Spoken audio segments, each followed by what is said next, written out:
समय की बात है। एक गांव में सफेद साड़ी वाली चुड़ैल का आतंक था। चुड़ैल रात भर गांव में घूमती और गांव का जो भी आदमी उसे दिखाई देता उसे वो घायल कर देती। अरे कोई तो बचाओ, मर गया रे। एक रात हरिया अपने खेत से अपने घर लौट रहा था कि तभी अचानक उसके सामने चुड़ैल आ जाती है। अरे बाप रे, ये चुड़ैल कहाँ से आ गई? आज तो मैं गया काम से।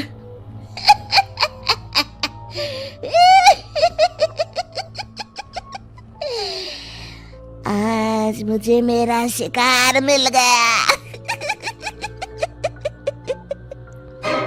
अरे चुड़ैल दीदी, मुझे छोड़ दो। जैसे ही चुड़ैल हरिया की तरफ बढ़ती है, हरिया वहाँ से भाग जाता है और अपने घर के दरवाजे पे पहुँचता है। अरे भगवान, जल्दी से दरवाजा खोलो, मेरे पीछे चुड़ैल पड़ी है। हरिया की पत्नी जल्दी से दरवाजा खोल देती है। अरे आप इतना हाफ क्यों रहे हैं?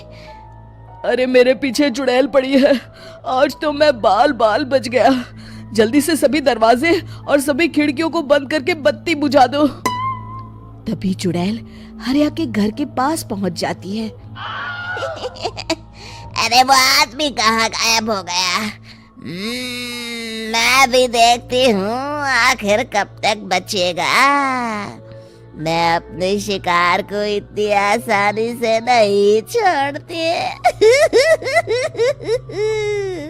इतना कहकर चुड़ैल वहां से चली जाती है। वहीं दूसरी तरफ हरिया और उसकी पत्नी दोनों अपने घर की खिड़की से ये सब देख रहे होते हैं। अरे बाप रे, ये तो बड़ी डरावनी चुड़ैल थी। अगले दिन ये बात आग की तरह पूरे गांव में फैल जाती है और धीरे धीरे लोग चुड़ैल के डर के मारे शाम होते ही अपने घरों से बाहर निकलना बंद कर देते हैं। कुछ दिनों के बाद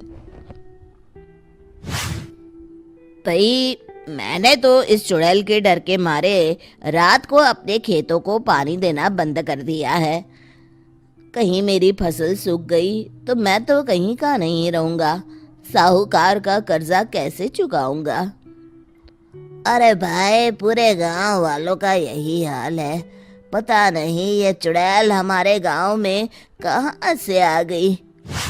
फिर एक दिन गांव के पास वाली नदी के किनारे एक बहुत बड़े तांत्रिक के आने की बात कुछ गांव वालों को पता चलती है। वो लोग जाके ये बात गांव के मुखिया को बताते हैं। मुखिया जी, नदी के किनारे एक बहुत ही पहुंचे हुए तांत्रिक बाबा आए हैं। हमें उनसे मदद मांगनी चाहिए। मैंने सुना है वो बड़े बड़े भूतों और चुड़ैलों को अपने वश में कर लेते हैं। मुखिया जी सभी गांव वालों को लेकर उस तांत्रिक के पास पहुंच जाते हैं। ओम फट स्वाहा, ओम फट स्वाहा। तभी तांत्रिक अपनी बंद आंखों को खोलकर कहता है, क्या बात है? तुम सब लोग यहाँ क्यों आए हो? मुखिया जी उस तांत्रिक को सारी बात बता देते हैं। अच्छा, तो ये बात है। और तांत्रिक अपनी आंखों को बंद कर लेता है। मैं देख रहा हूँ तुम्हारे पूर्वजों ने बहुत पाप किए थे, जिससे ये गांव अब श्रापित हो चुका है। उसी के फल स्वरूप तुम्हारे गांव में चुड़ैल आई है। ये चुड़ैल बहुत खतरनाक है, ये किसी को नहीं छोड़ेगी। हे भगवान, मर गए रे, अब क्या होगा? तभी गांव के मुखिया जी कहते हैं, बाबा, इस चुड़ैल से हम सबको बचा लीजिए, कोई तो उपाय होगा।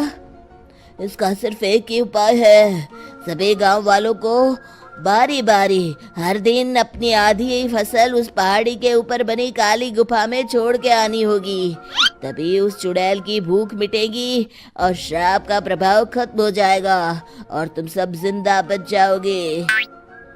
सभी गांव वाले उस तांत्रिक की बात को मान लेते हैं और वहां से चले जाते हैं।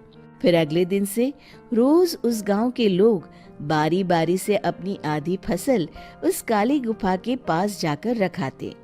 कुछ दिनों बाद हरिया की बारी आती है।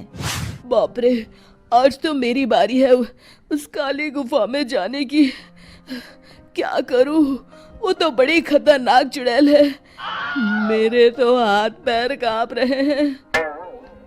फिर हरिया डरते डरते अनाज की बोरियां अपनी बैलगाड़ी में लाद देता है।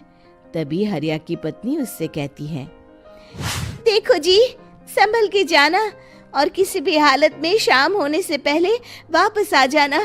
उस चुड़ैल का कोई भरोसा नहीं है जी। हरिया बैलगाड़ी में बैठते हुए कहता है, भगवान, मैं क्या वापस आऊंगा? लगता है अब तो मेरी खबर ही आएगी। इतना कहकर हरिया वहां से चला जाता है। रास्ते में जंगल से गुजरते हुए हरिया की बैलगाड़ी का एक चक्का बड़े गड्ढे में फंस जाता है। हे भगवान, अब ये क्या मुसीबत है? हरिया नीचे उतर के पूरी ताकत से अपनी बैलगाड़ी को गड्ढे से निकालने की कोशिश करता है। बहुत देर मेहनत करने के बाद हरिया की बैलगाड़ी उस गड्ढे से बाहर निकल जाती है। हे भगवान, अब तो शाम होने वाली है। आज तो मैं गया काम से। जैसे तैसे हरिया काली गुफा में पहुंच जाता है। अरे मर गया रे, यहाँ तो चारों तरफ डरावना माहौल है। मैंने यहाँ आने में बहुत देर कर दी, कहीं चुड़ैल नाराज ना हो जाए। हरिया अनाज की बोरियां वहां रख के जैसे ही जाने लगता है, तभी उसे किसी के आने की आवाज सुनाई देती है। हरिया एक कोने में छुपकर अंदर देखने लगता है। चुड़ैल वहां आती है और फिर अपने चेहरे से नकली चुड़ैल का मुखौटा निकाल देती है। हरिया ये देख के हक्का बक्का रह जाता है। तभी चुड़ैल कहती है, भैया यहाँ आना।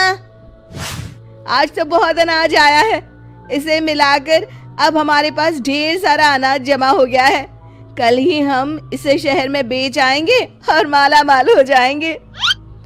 तभी अंदर से नदी के किनारे वाला तांत्रिक बाहर आता है। अरे, ये तो तांत्रिक बाबा है। हाँ, अब तो हम दोनों की जिंदगी मजे में कटेगी। गांव वालों को बेवकूफ बनाना इतना भी मुश्किल नहीं था। लोग तो तुम्हें सच में असली चुड़ैल समझते हैं। हाँ, तुमने सही कहा। अब ये गांव वाले चुड़ैल के डर से जिंदगी भर इस काली गुफा में अनाज पहुंचाते रहेंगे। अच्छा, तो ये बात है। ये दोनों पूरे गांव वालों को बेवकूफ बना रहे हैं। अभी जाकर सबको बताता हूँ। हरिया उन दोनों की पूरी बातें सुन लेता है और जल्दी से वापस गांव में आता है। गांव वालों को पूरी बात बता देता है। इससे पहले वो दोनों हमारा अनाज लेकर शहर जाए, हमें उन दोनों को पकड़ना होगा। उधर दूसरी तरफ नकली तांत्रिक और नकली चुड़ैल बनी औरत एक बड़ी गाड़ी में सारा अनाज लाद के वहां से निकलने की तैयारी कर रहे होते हैं। जल्दी करो, इससे पहले हमें कोई देख ले। हमें यहाँ से निकलना होगा। और तभी वो दोनों देखते हैं कि सामने से सभी गांव वाले अपने अपने हाथों में मशाल लेके आ रहे हैं। दोनों बुरी तरह डर जाते हैं। रुक जाओ, तुम दोनों का भांडा फूट चुका है। अरे मर गए रे, ये गांव वाले कहाँ से आ गए? तुमने क्या सोचा इतनी आसानी से यहाँ से निकल जाओगे? ये अनाज हमने अपने खून पसीने से दिन रात खेतों में मेहनत करके उगाया है। दोनों मुखिया जी के पैरों में गिर जाते हैं। हमें माफ कर दीजिए, हम दोनों एक नंबर के कामचोर हैं। बिना मेहनत किए पैसे कमाना चाहते थे। हाँ हाँ, अब हम आगे से मेहनत मजदूरी करके पैसे कमाएंगे। हमें कुछ मत करना, हमें छोड़ दीजिए। इतना कह के दोनों गांव छोड़ के भाग जाते हैं और सभी गांव वाले फिर से खुशी खुशी रहने लगते हैं। शिक्षा तभी तो कहते हैं कि किसी भी समस्या का समाधान केवल सूझबूझ से ही करना चाहिए और कभी हिम्मत नहीं हारनी चाहिए। दोस्तों, हमें उम्मीद है कि आपको हमारी ये कहानी पसंद आई होगी। कृपया हमारे चैनल को सब्सक्राइब करें और सभी अपडेट्स के लिए बेल आइकन जरूर दबाएं। और हाँ, वीडियो लाइक और शेयर करना मत भूलिएगा। Bye bye.